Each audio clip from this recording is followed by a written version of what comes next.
जब हम गौतम बुद्धा के मौन की बात करते हैं तो यह केवल चुप रहना नहीं था। वह मौन एक रणनीति थी, एक करुणा थी और एक गहरी समझ का परिणाम था। कुछ प्रश्न शब्दों से परे थे। बुद्ध से बार बार पूछा गया, क्या ईश्वर है, आत्मा है, मृत्यु के बाद क्या होता है, संसार अनंत है या सीमित? उन्होंने इन प्रश्नों पर कई बार मौन रखा। कारण सीधा था, जो सत्य उन्होंने जाना वह अनुभव का विषय था, विचार का नहीं। शब्द मन की भाषा है, लेकिन अनुभव मन के पार का है। अगर वे उत्तर दे देते तो लोग शब्द पकड़ लेते, अनुभव नहीं खोजते। इसलिए मौन रखा ताकि जिज्ञासा भीतर मुड़े, बहस में न उलझे। मौन बहस से बचाव नहीं, भ्रम से बचाव था। यदि वे हाँ कहते तो एक विचारधारा बनती, यदि वे ना कहते तो दूसरी विचारधारा बनती। दोनों ही स्थितियों में शिष्य सत्य नहीं, मत पकड़ लेते। बुद्ध को मत नहीं देना था, मार्ग देना था। मौन ने शिष्य को विवेकशील बनाया, उसे अपने भीतर उतरना पड़ा। अनुभव को शब्द दूषित कर देते हैं। जो व्यक्ति गहरे ध्यान में उतर चुका है उसके लिए अस्तित्व एक प्रत्यक्ष अनुभव है, लेकिन जैसे ही उसे शब्दों में बांधते हो वह सीमित हो जाता है। मौन यहाँ एक संकेत था,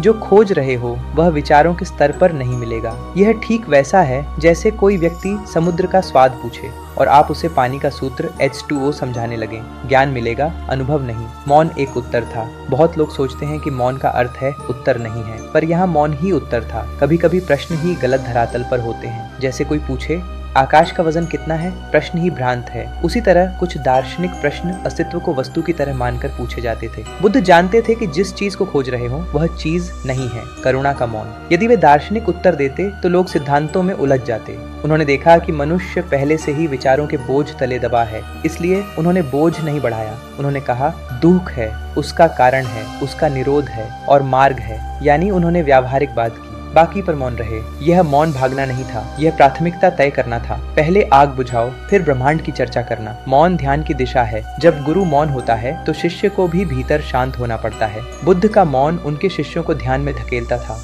वह मौन एक जीवित उपदेश था। संक्षेप में, बुद्ध का मौन इसलिए था क्योंकि अंतिम सत्य तर्क का विषय नहीं, अनुभव का विषय है।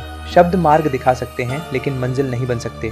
उन्होंने मौन रखकर यह सिखाया कि सत्य बाहर नहीं, भीतर खोजो, और उसे जानने के लिए मन की बहस नहीं, चेतना की जागरूकता चाहिए। कभी कभी सबसे गहरा उत्तर शब्दों में नहीं, शांति में मिलता है।